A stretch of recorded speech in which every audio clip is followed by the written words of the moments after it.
We're ready to head on over to ProRIP Essentials, and I'm going to be using the IColor Easy Tattoo Pro Transfer and Adhesive papers for this tattoo.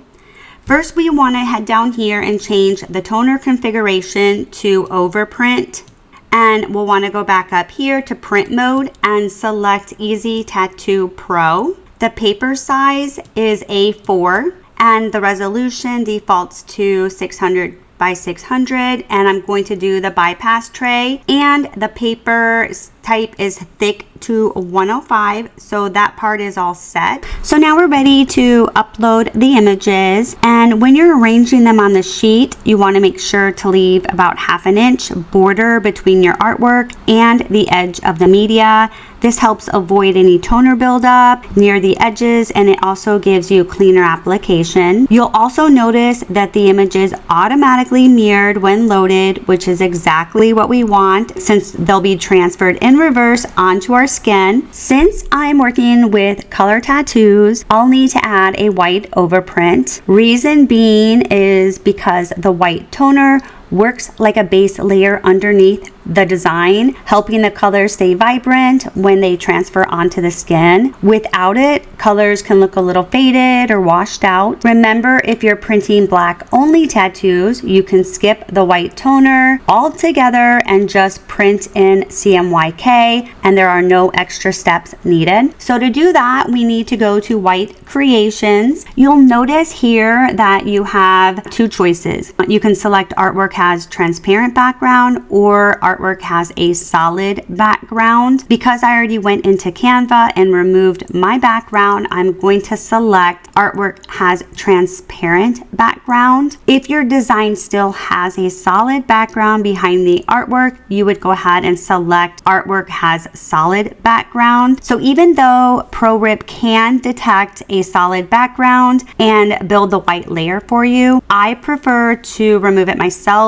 over in Canva, so I have full control over what is printed, and it helps avoid extra toner in places that I didn't want, and it helps keep the final tattoo clean and sharp. But you can actually do it either way. It's up to you guys. We'll also need to set our white toner coverage between 200 and 280 depending on how bold you want your white toner. I'm going to go ahead and set mine to 220, and now we are ready to select create white underbase, and then we're going to hit the print button. Once you hit print, you'll see ProRIP start processing the file, adding in toner layers and prepping it all for you. And once it's done, you'll see your image on the left hand panel. Then you know you're all ready to insert your Tattoo Pro transfer into the bypass. Hey guys, all right, so these are the two sheets we're going to use today. This is the A paper, and it is the tattoo transfer sheet. We're gonna put our image on this sheet. This is the B paper, and this is the adhesive sheet. It's glossy and sticky, and we're gonna be able to apply this to the image that we printed on the A sheet. We're gonna place this in the printer. This is the one that we print on. Obviously, we're gonna print on the plain white canvas. So we're gonna place this printed side, so the side we want to print on, in the bypass. So again, we're gonna put print side down into the bypass tray.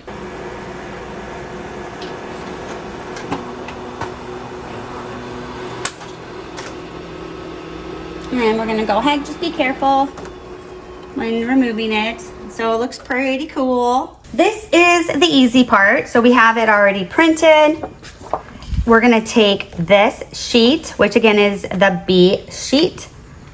And what you can do is just take a little bit off from the corner and then place that down just like that. What I'm gonna do is place this on here, and then we're going to slowly remove the backing, which is this paper right here, and this will apply to here. Now this is sticky, so that's why we're bending this over, just so we can kind of have control. And then we can just grab it from here.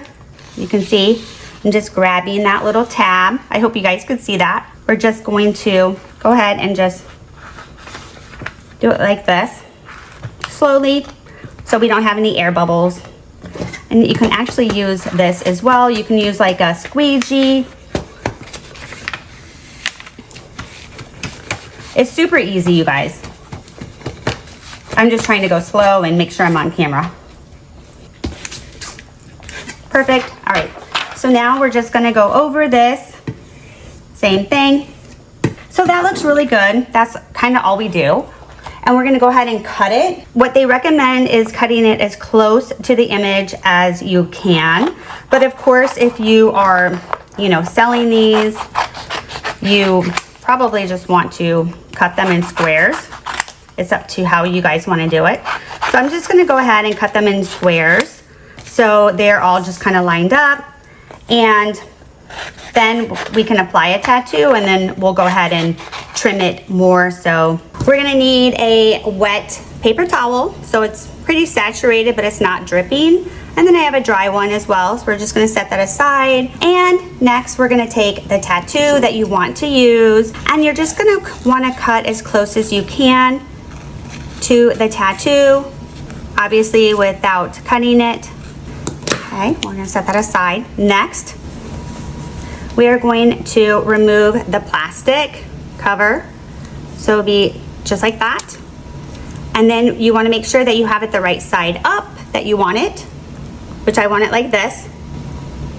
So I'm going to place that just like so. Then I'm going to carefully, because I'm right-handed, so I'm using my left hand, we're going to carefully apply this so it doesn't move, and you're just going to apply pressure. So you also want to make sure that when you're applying this, that it's on clean skin, obviously, so it sticks better. This looks pretty good. That looks really, really nice. So let me just kind of clean it up a little bit, and you're not, see how I'm rubbing it just to clean it up, and it's not doing anything to the tattoo. This really sticks. So that's it, guys. So if you guys were making a tattoo, what kind of tattoo would you guys make? I'm really curious to know, so make sure to comment below. Let me know what tattoo you guys would have chosen. Also, is this something that you guys are going to make? So sure to leave a comment, let me know. And as always, guys, thanks for watching, and I'll see ya in the next one. Bye.